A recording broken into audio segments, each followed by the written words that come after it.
Assalamualaikum warahmatullahi wabarakatuh.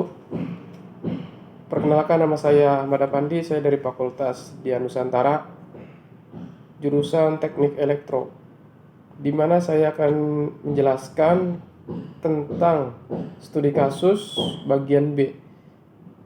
Pilihannya ada poin A kontraktor, poin B KP resto, dan poin C peternakan. Di sini saya memilih studi kasus poin A ya, kontraktor.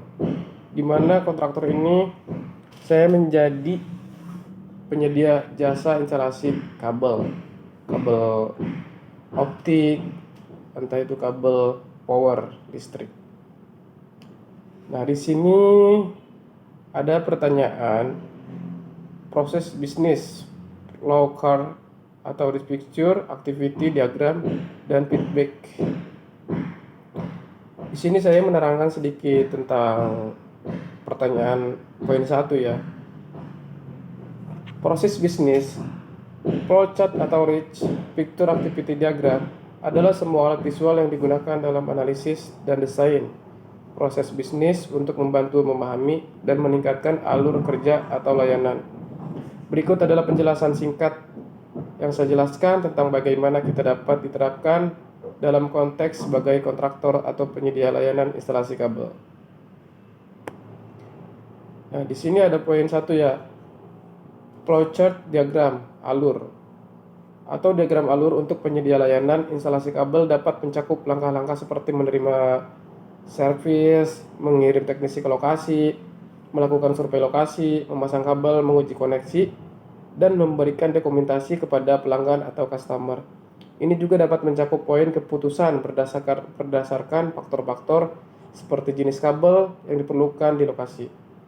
Poin 2, rich picture, gambar untuk penyedia layanan instalasi kabel mungkin mencakup beberapa perspektif seperti struktur organisasi, teknologi yang digunakan untuk instalasi kabel, lingkungan di mana layanan disediakan, misalnya perkotaan atau perdesaan. Ini tergantung wilayah yang sudah tercover jaringan tersebut ya, dan orang-orang yang terlihat, misalnya teknisi atau pelanggan. Ini juga dapat mencakup informasi tentang persyaratan, peraturan, dan prosedur keselamatan. Poin 3, ada activity diagram atau diagram aktivitas. Diagram aktivitas untuk penyedia layanan instalasi kabel mungkin menyertakan swim lanes untuk berbagai peran yang terlibat dalam proses, misalnya layanan pelanggan, pengiriman teknisi, dan informasi waktu untuk menunjukkan beberapa lama setiap aktivitas berlangsung. Ini juga dapat mencakup poin keputusan berdasarkan faktor-faktor seperti apakah peralatan tambahan yang diperlukan atau apakah ada masalah keamanan di lokasi. Ini sering terjadi ya kalau kita sudah ada di lapangan, sering terjadi ada kendala, entah itu ada perubahan jalur atau ada masalah keamanan di lokasi seperti adanya ormas. Itu kan kita harus menyelesaikan masalah tersebut agar kita bisa berprogres.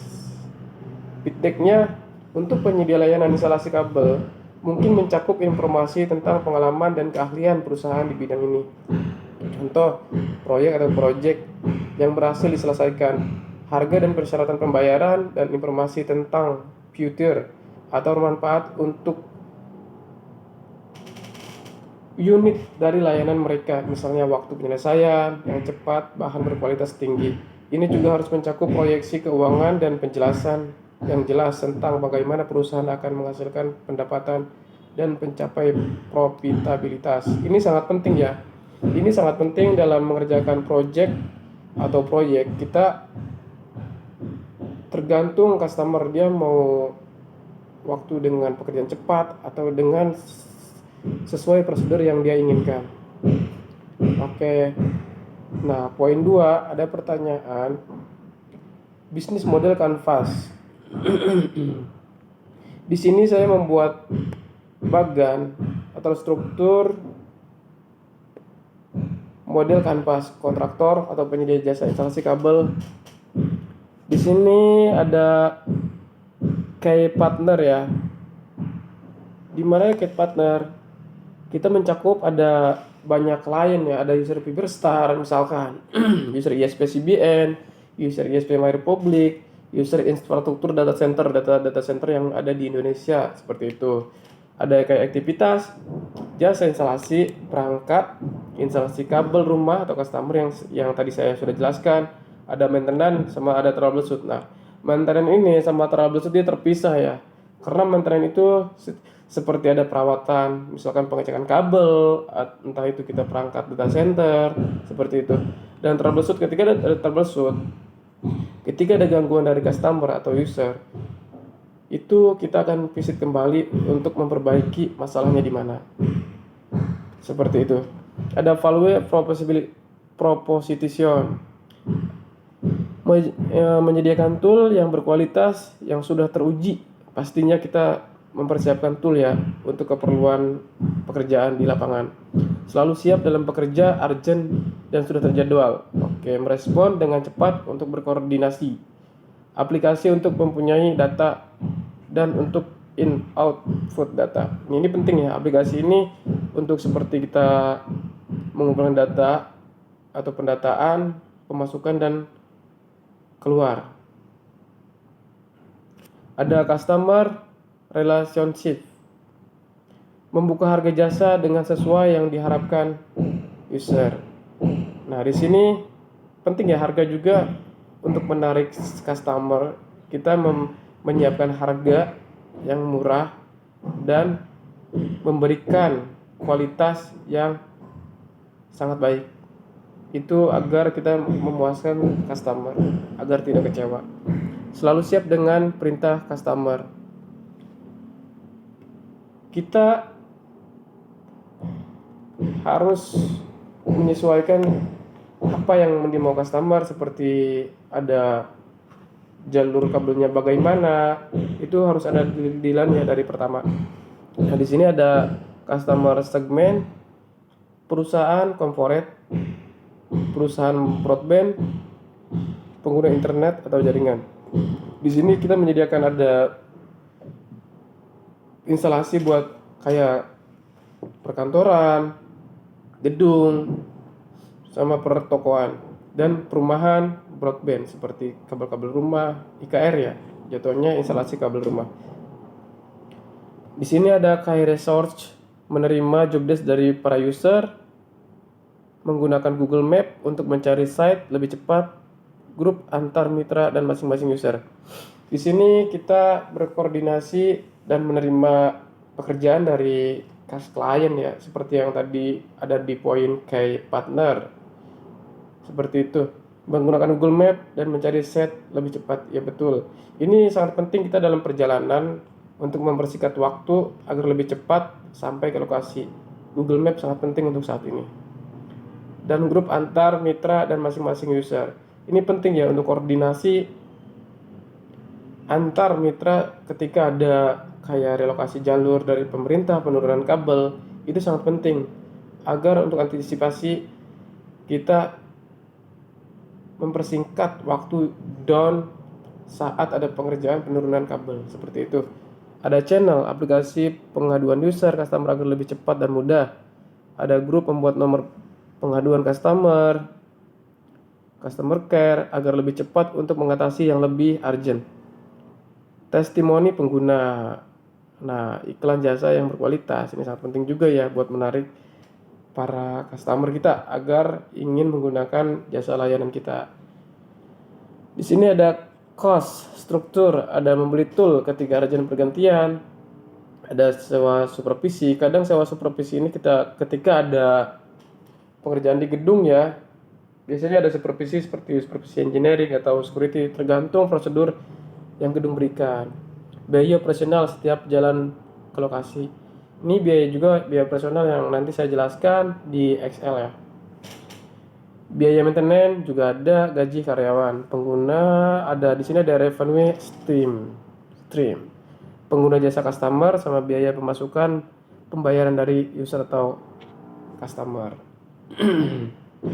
Di sini pertanyaan poin 3, analisis kelayakan usaha dengan Excel. Nah, di sini saya akan menjelaskan ya sedikit tentang struktural.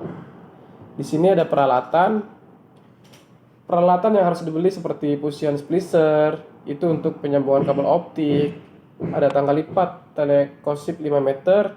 Di sini tangga juga penting ketika kita instalasi, ada buat kayak dinding tembok atau tiang. Ini sangat berguna ya. Ada box tool kit set nih. Box tool kit set nih seperti obeng, ada cutter, pokoknya lengkap untuk alat-alat tool yang kita gunakan. Ada optical power meter atau OPM. Nah, OPM ini berfungsi untuk mengukur tegangan ketika sudah selesai instalasi di customer. Karena di sini kita penting ya untuk OPM ini untuk mengukur tegangan, dapat berapakah ini layak atau tidakkah dengan signal seperti dBm yang kita tentukan. Power. Nah, optical time domain reps OTDR. Ini OTDR ini penting ya untuk ketika ada maintenance atau troubleshoot, ketika ada loss atau putus, kita bisa mengetahui di mana putusnya, jarak berapa, agar lebih cepat untuk menemukan titik putus tersebut. Ada visual fault locator atau VFL atau laser ya. Ini juga penting ketika ada kabel putus dan di OTDR, dan kita kan kabel fiber optik itu banyak ya. Misalkan satu kabel itu isinya ada 6. Kita kan nggak tahu itu nanti putusnya di mana, dan ketika itu di laser agar lebih cepat untuk menemukan kabel tersebut. Di sini ada mereknya ya, ada merek tercantum nih. Sama keterangannya, ada mesin tool, kuantitas 3. Karena di sini saya menggunakan 3 tim untuk awal-awal. 3 tim. Jadi saya harus semuanya membelikan 3 unit. Nah, harganya sudah tercantum di sini, dan ini totalnya Rp99.420.000. Ini untuk biaya peralatan. Di sini ada biaya operasional. Nah, biaya operasional apa sih biaya operasional yang harus dipakai? Seperti menuju lokasi ke customer, instalasi di set customer, kuantitas 3 tim. Misalkan saya 3 tim. Yang satu tim, misalkan dalam satu tim itu saya memberikan uang operasional dengan harga 200.000 buat uang bensin atau tol ya. Di sini jumlah 3 tim jadi 600 per hari. Di sini ada total investasi. Total investasi di sini ada keterangan perlengkapan yang diperlukan. Sama biaya operasional ini tadi biaya yang diperlukan seperti membeli tool ya, yang tadi pertama tuh yang di peralatan 99.420.000 sama biaya operasional 600.000. Jadi totalnya 100 juta. Ini biaya untuk kedua tadi ya. Nah, harga pokok jasa. Di sini saya sudah menyatukan harga pokok jasa, harga instalasi satu customer itu 1.500.000. Biaya operasional 200. Harga pokok jasa 1.300.000. Nah, ini saya hitungannya agar enak atau lebih fleksibel. Ketika saya instalasi satu customer, dipotong 200 yang buat biaya operasional tersebut. Jadi hasil bersihnya pemasukan buat pembukuan itu 1.300.000. Di sini ada target pencapaian. Nah, di sini saya menargetkan satu tim itu 2 orang. Di sini menjelaskan harian satu tim kali 3 tim, 6 customer. Jadi satu tim mengerjakan target itu 2 customer. Nah, dengan 2 customer dengan 3 tim akan menghasilkan 6 customer. Yang tadi harga satuannya 1.500.000. Nah, dikali total sehari kalau mencapai target itu 9 juta. Nah, kalau bulanan misalkan 6 customer dikali 24 hari, karena sistemnya saya 6 hari kerja 1 hari libur.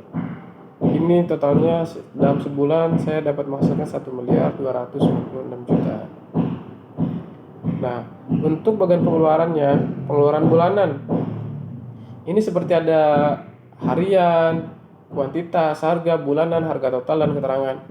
Nah, poin pertama, nomor 1 ada 200.000. Saya mengeluarkan 200.000 dalam satu tim.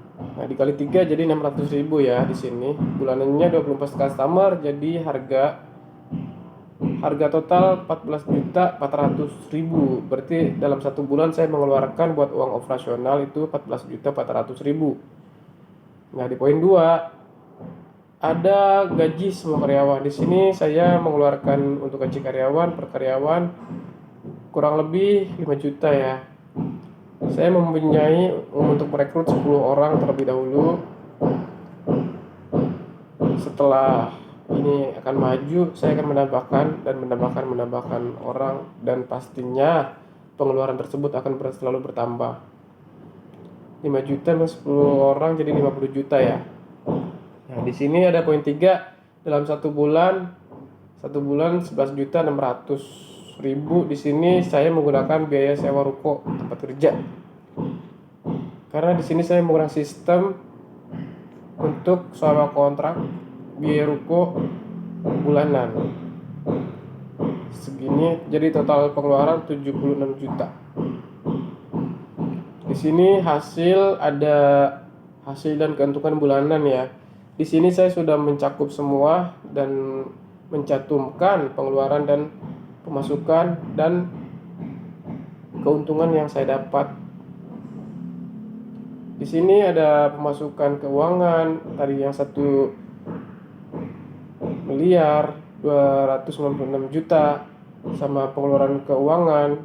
Tadi ini pemasukan bulanan ya yang tadi saya sudah jelaskan, dan pengeluaran bulanan yang 64 juta yang tadi kayak biaya operasional, gaji karyawan, sama sewa ruko. Di sini juga ada sewa ruko. Nah, hasil keuntungan bulanan yang saya dapatkan ya kurang lebih 1.220.000.000. Di sini saya tidak menjelaskan lebih detail ya, karena di sini ketidakpastian ketika ada seperti tadi yang sudah dijelaskan, yang keamanan, supervisi, itu belum saya cantumin karena ini kita untuk dasarnya saja. Nah, mungkin itu saja yang bisa saya jelaskan, kurang lebihnya saya minta maaf, dan ketika ada kesalahan tolong dikoreksi karena kita di sini masih belajar. Cukup sekian dan terima kasih.